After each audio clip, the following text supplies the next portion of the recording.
Just అట్లా చూస్తూ అంటే బ్యాక్గ్రౌండ్ స్కోర్లు వేసుకోవడానికి వాటికి ఉండాలి కదా అని ఒకటి ఇది కనిపెట్టింది. అరే రండిరా వీటిని తీసుకురండి రా.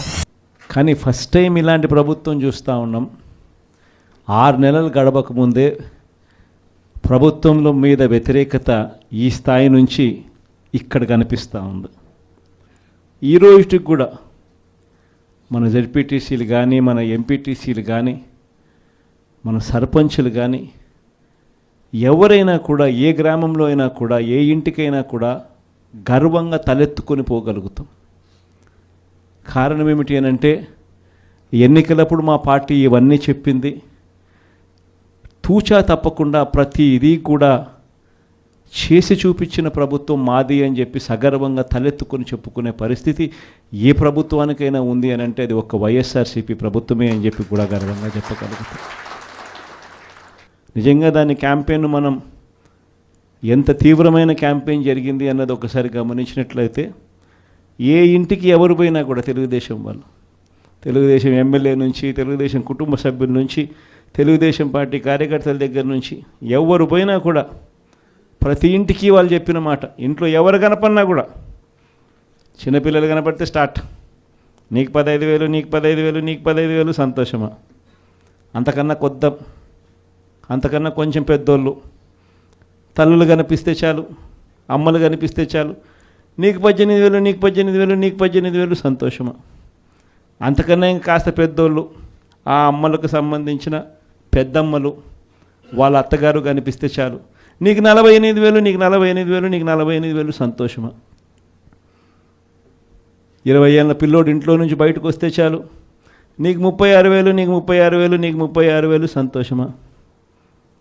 ఇంట్లో నుంచి రైతు కండువా వేసుకొని బయటకు వస్తే చాలు, నీకు 20,000, నీకు 20,000, నీకు 20,000, సంతోషమా అనే మాటలు ఈ రోజుకి కూడా నా దగ్గరికి మన ఎమ్మెల్యేలు కూడా నా దగ్గరికి వచ్చి చెప్పారు. చాలామంది కూడా చెప్పినారు, అన్న ఈ రకంగా చెప్తా ఉన్నారన్న, మనమేమో కుటుంబం మొత్తానికి సహాయం మనం చేస్తూ ఉంటే వీళ్ళు ఇంట్లో ఉన్న ప్రతి ఒక్కరికి కూడా మేము చేస్తాము అని చెప్పి చెప్పడం మొదలు పెడతా ఉన్నారు. ఈ అబద్ధాలకు మనం తట్టుకోలేమున్నా, మనం కూడా ఏదో ఒకటి చేయకపోతే, ఏదో ఒకటి చెప్పకపోతే ఇబ్బంది పడతామన్నా అని చెప్పి కూడా చాలామంది ఎమ్మెల్యేలు నా దగ్గర కూడా వచ్చి చెప్పారు. కానీ చెప్పినప్పటికి కూడా నేను చేయలేకపోయా. ఎందుకు చేయలేకపోయినాను అంటే, ఈ రోజుకి కూడా అంటారు చాలామంది ఎమ్మెల్యేలు నా దగ్గరికి వచ్చినట్టు కూడా, అన్న నీతో ఒక సమస్య ఉందన్న అంటారు. ఏం నా సమస్య అని చెప్పి నేను అడిగితే, అన్న నీతో ప్రాబ్లం, నీలో అతి మంచితనము, అతి నిజాయితీతనం, ఈ రెండు నీతో ఉన్న సమస్యలు అన్నా అని చెప్పి కూడా అంటారు. వాస్తవమే, అతి నిజాయితీతనము, అతి మంచితనము, ఈ రెండు బహుశా నాకున్న ప్రాబ్లమ్సే కావచ్చేమో. కానీ మళ్ళీ రేపొద్దున మనం అధికారంలోకి వచ్చేసరికి మాత్రం మళ్ళీ అవే కారణాల వల్లే మళ్ళీ మనం రేపొద్దున అధికారంలోకి వస్తామన్న మాట కూడా అంతే వాస్తవం.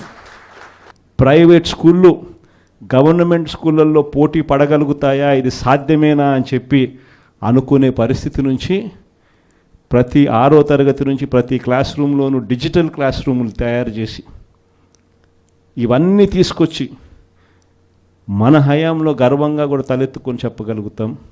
ప్రైవేట్ స్కూళ్ళు గవర్నమెంట్ స్కూళ్ళతో పోటీ పడే పరిస్థితి వచ్చింది అని అంటే అది ఒక్క వైఎస్ఆర్సీపీ హయాంలో మాత్రమే. వసతి దీవెన గాలికి ఎగిరిపోయింది. పిల్లలను ఈరోజు చదువుకునే దానికోసం ఇంజనీరింగ్ కాలేజీలో యాజమాన్యాలు, మీరు ఫీజులు కట్టకపోతే మీరు చదువుకునే దానికి మేము ఒప్పుకోము, ఫీజులు తీసుకొని రండి అని చెప్పి పిల్లల్ని ఇంటికి పంపిస్తూ ఉన్న పరిస్థితులు ఈరోజు కనిపిస్తూ ఉన్నాయి.